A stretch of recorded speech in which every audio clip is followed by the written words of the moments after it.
सन 1942 प्रशांत महासागर की अथाह गहराइयों के ऊपर 3 अमरीकी सैनिक एक मिशन पर निकले और फिर गायब हो गए।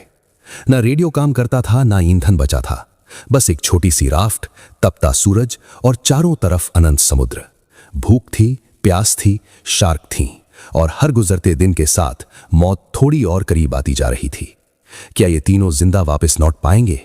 ये सिर्फ एक फिल्म नहीं, ये एक सच्ची दास्तान है जो रूह को हिला देगी। बात है सन 1942 की, जब अमेरिकी नेवी जापान से पर्ल हार्बर का बदला लेने के लिए तैयार थी। इसके लिए साउथ पैसिफिक के आसमान में टॉर्पीडो बॉम्बर्स और फाइटर प्लेन भेजे गए थे। 16 जनवरी के दिन पायलट और chief Harold Dixon, bombardier Tony Pastula और रेडियोमैन जीन एल्ड्रिच, ये तीनों एक गश्ती मिशन पर निकले हुए थे। तभी कुछ ऐसा हुआ कि ये बाकी विमानों से बिछड़ गए और उन्हें अपनी सही दिशा का अंदाजा ही नहीं रहा।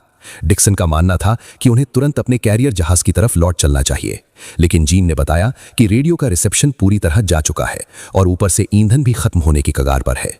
टोनी ने ऊंचाई हासिल करने की कोशिश में बम समुद्र में गिरा दिए, मगर इससे कोई खास फर्क नहीं पड़ा।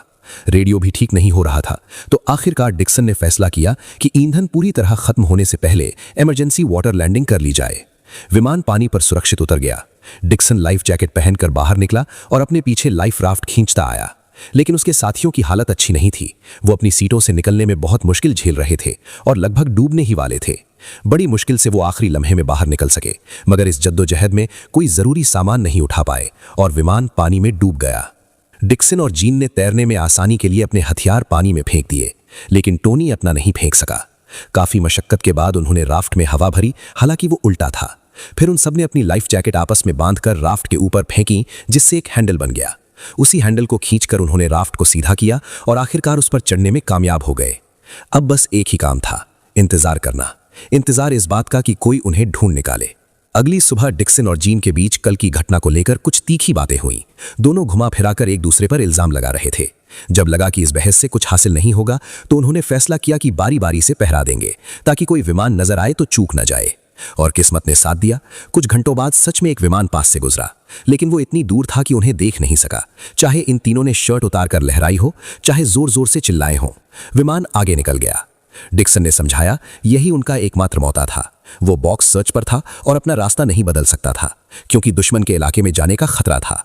जंग 3 सिपाहियों से बड़ी है। नियम यही है, एक नजर बस। अब डिक्सन ने अपनी जिम्मेदारी संभाली। उसने उस राफ्ट को अमेरिकी नेवी का जहाज घोषित किया और खुद को उसका कप्तान। टोनी और जीन को उसके हुक्म मानने होंगे। फिर उन्होंने अपनी जेबें टटोली, जो कुछ था उसका हिसाब लगाया। ज्यादा कुछ नहीं था, कुछ औजार, तारें और एक खाली पानी की थैली। जीन के पास एक चाकू था, जिसे डिक्सन ने उसकी जेब में ही रहने दिया। राफ्ट कटने का खतरा जो था। राफ्ट की हिफाजत के लिए डिक्सन ने हुक्म दिया कि सब अपने जूते उतारकर समुद्र में फेंक दें, लेकिन उसने खुद अपने जूते नहीं फेंके और ये बात जीन को बहुत खली। दिन बीतने लगे, घंटे गुजरने लगे। तीनों सिपाही पूरी कोशिश कर रहे थे कि इस तन्हाई में दिमाग का संतुलन न खो दें। बातें करते, कभी कभी गाने भी गाते। टोनी बार बार अपनी बंदूक साफ करता रहता और इसी बीच उसने जीन से वादा भी किया कि वो उसे अपनी बहन से मिलवाएगा, क्योंकि दोनों की जोड़ी खूब जमेगी। दिन में धूप इतनी तेज होती थी कि धीरे धीरे उन्होंने कपड़ों की एक एक परत उतारनी शुरू कर दी। दिन की तपती धूप में उनकी त्वचा पर फफोले पड़ने लगे थे और जब रात होती तो ठंड हड्डियों तक उतर जाती। नींद आती भी थी तो डरावने सपने साथ लाती, कभी डूबने के ख्वाब, कभी उस गलती का बोझ जो शायद उन्हें इस मुसीबत में ले आई थी। हालांकि तीनों कभी एक साथ नहीं सोते थे, हमेशा एक जागता रहता, पहरे पर, इस उम्मीद में कि शायद कोई विमान दिखे या कोई जजीरा नजर आए। ऐसे ही एक पहरे के दौरान डिक्सन ने कुछ ऐसा किया जो शायद सोचकर भी रूह कांप जाए। उसने अपने ही जूते में पेशाब करके पिया, सिर्फ इसलिए कि प्यास का वो दर्द कुछ तो कम हो। एक सुबह जब हल्की हवा राफ्ट को आगे ढकेल रही थी, डिक्सन ने कुछ हिसाब लगाया, अंदाजा लगाने की कोशिश की कि वो कहां जा रहे हैं। एक उम्मीद थी कि कुछ हफ्तों में किसी जजीरे तक पहुंच सकते हैं, लेकिन हफ्ते यानी भूख। तो जीन ने फैसला किया कि मछली पकड़ने की कोशिश की जाए। तार और डोरी से एक कांटा बनाया और पानी में फेंका। जो भी नीचे था उसने जोर से खिंचाई की। टोनी को भी मदद के लिए आना पड़ा और जब डोरी वापस खींची तो कांटा गायब था। ये याद दिलाने के लिए काफी था कि इस समुद्र में कुछ खतरनाक मखलूकात भी बसती हैं। लेकिन जीन ने हार नहीं मानी, नया कांटा बनाया और फिर पानी में डाल दिया। धूप की तपिश जब बर्दाश्त से बाहर हो गई तो जीन ने लाइफ जैकेट पहनकर राफ्ट से कूदकर ठंडे पानी में उतर गया, बस थोड़ी राहत के लिए। टोनी भी जाना चाहता था, मगर डिक्सन ने रोका। एक वक्त में एक ही जाएगा, सुरक्षा के लिए। और फिर उसने शार्क का जिक्र किया। बस जीन तुरंत राफ्ट पर वापस आ गया और टोनी ने कूदने का इरादा ही छोड़ दिया। दिन पर दिन बीतते रहे, आपस में तनाव बढ़ता जा रहा था। डिक्सन का दिमाग उसे चैन नहीं लेने दे रहा था। वो बार बार यही पूछता कि आखिर उस विमान में हुआ क्या था, जैसे किसी को कसूरवार ठहराने की तलाश हो। प्यास भी अब असहनीय होती जा रही थी। टोनी ने सोचा शायद समुद्र का थोड़ा सा पानी ही पी लूं, मगर डिक्सन ने उसे रोक लिया। जीन अभी जूतों वाले येलो इलाज का मजाक ही उड़ा रहा था कि अचानक डिक्सन की खुशी से आवाज निकली। उसे अपनी जेब में एक पेंसिल मिली थी जो पहले नजर ही नहीं आई थी। अब वो एक नक्शा बना सकता था, दिशा का अंदाजा रख सकता था। जजीरे तक पहुंचने के लिए हवा का साथ जरूरी था, इसलिए एक लाइफ जैकेट, कुछ डोरी और तार से उन्होंने एक सी एंकर बनाया ताकि गलत दिशा में न बह जाएं। लेकिन प्यास का मसला अभी भी हल नहीं हुआ था। जीन ने दोनों को दुआ करना सिखाया, अल्लाह से बारिश मांगना। और उस रात जब मौसम बदला तो तीनों खुशी से हंसते हुए अपनी कमीजों और पानी की थैली में बारिश का पानी जमा करने लगे। एक हफ्ता बीत चुका था। जीन कांटे से मछली पकड़ने की नाकाम कोशिशों से थक चुका था तो उसने चाकू निकाल लिया। डिक्सन ने मना किया, राफ्ट को नुकसान पहुंचने का डर था, मगर जीन ने सुना नहीं। पानी में कुछ वार किए और एक बड़ी कामयाबी मिली। उसने एक शार्क को मार दिया, उसे राफ्ट पर खींचा, पेट चीरा और उसके अंदर जो छोटी मछलियां थीं वो उनका खाना बन गई। शार्क का गोश्त उन्होंने अपने मोज़ों में रख लिया, बाद में बतौर चारा इस्तेमाल करने के लिए। लेकिन इस छोटी सी दावत के नतीजे बड़े खतरनाक निकले। शार्क का खून वो राफ्ट साफ रखने के लिए समुद्र में फेंकते रहे और उसकी बूंदें दूसरी शार्क को खींच लिया। अब वो उनके पीछे लग गई थीं। फिर एक रात नींद में डूबे जीन का हाथ बेख्याली में पानी में चला गया और एक शार्क ने काट लिया। लेकिन खुशकिस्मती से जीन ने वक्त रहते हाथ बाहर निकाल लिया, वरना शायद हाथ ही गवा देता। डिक्सन ने टोनी की बंदाना से उसका जख्म बांध दिया, लेकिन नुकसान तो हो चुका था। हादसे को 2 हफ्ते बीत चुके थे। शार्क जैसा कोई बड़ा शिकार दोबारा नहीं मिला था। हाँ, एक दिन बारिश जरूर हुई जिससे पानी की थैली थोड़ी भर गई, मगर उम्मीद अब टिकाए नहीं टिक रही थी। टोनी की निगाहें बार बार अपनी बंदूक पर जाने लगी थीं। उसके चेहरे पर वो अंधेरा साफ दिख रहा था जो अंदर से इंसान को खा जाता है।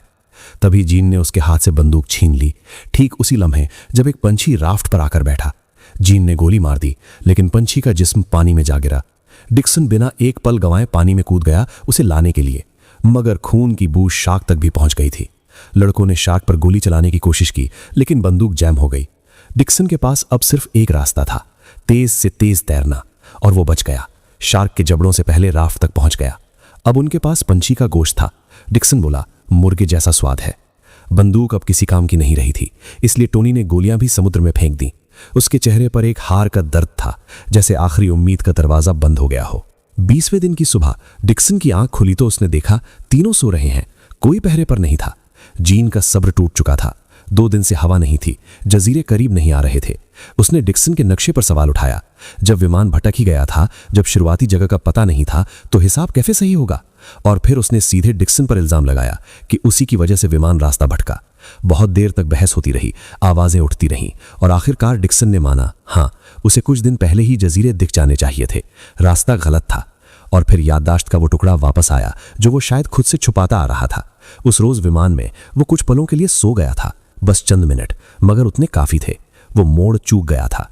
उसने माफी मांगी, और सबको पता था ये कोई ऐसी गलती नहीं थी जिसकी भरपाई हो सके। राफ्ट पर एक भारी सा सन्नाटा छा गया।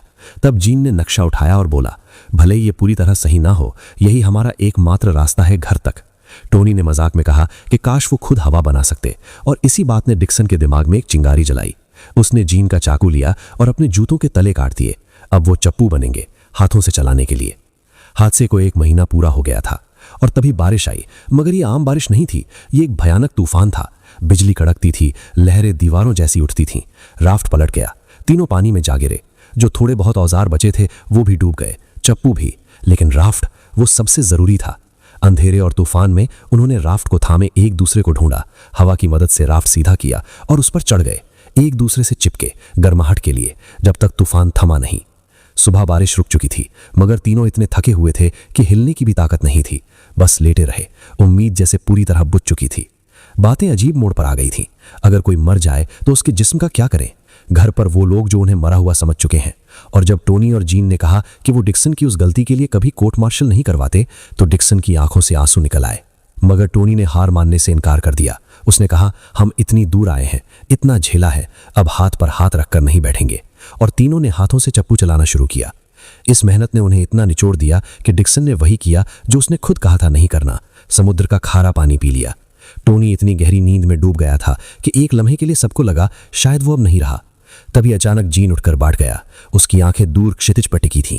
कुछ हरा सा नजर आ रहा था। दिल धड़का, आंखें मली, और फिर यकीन हो गया, जजीरा। आखिरकार जजीरा मिल गया। अब इसकी परवाह नहीं थी कि वो दुश्मन का इलाका है या अपना। आंखों में आंसू थे, जिस्म में ताकत नहीं थी, मगर हाथ चलते रहे। तीनों ने पूरी बची खुची जान लगाकर हाथों से राफ्ट खींचा, और जब किनारे की लहरें आईं तो उन्होंने आखिरी धक्का खुद दे दिया, राफ्ट को किनारे पर पहुंचा दिया। तीनों रेत पर उतरे, सुरक्षित। कांपती टांगों पर खड़े होकर उन्होंने देखा पास में 2 झोपड़ियां थीं। बस उसी तरफ चल पड़े। यह दिन था 20 फरवरी। 34 दिन समुद्र की उस बेरहम लापरवाही में भटकते हुए, 1000 मील से भी ज्यादा एक छोटी सी राफ्ट पर, बिना खाने के, बिना पानी के, बिना किसी यकीन के। और उसके बाद डिक्सन को उसकी बहादुरी और अपने साथियों को जिंदा बचाकर लाने के लिए नेवी क्रॉस से नवाजा गया। लेकिन उसने इसके बाद कोई जंगी मिशन नहीं उड़ाया, कभी नहीं। टोनी के जख्म इतने गहरे थे कि वो नेवी में अपना करियर नहीं बना सका। वो सपना अधूरा रह गया। 1986 में जब उसका इंतकाल हुआ तो उसकी राख उसी समुद्र में बिखेर दी गई जिसने उसे निगलने की कोशिश की थी। और जीन, उसने जंग पूरी की रेडियोमैन की हैसियत से, और 1946 में उसने टोनी की बहन से शादी कर ली। वही बहन जिससे मिलवाने का वादा टोनी ने उस राफ्ट पर किया था, जब जिंदगी और मौत के बीच बस कुछ इंच का फासला था।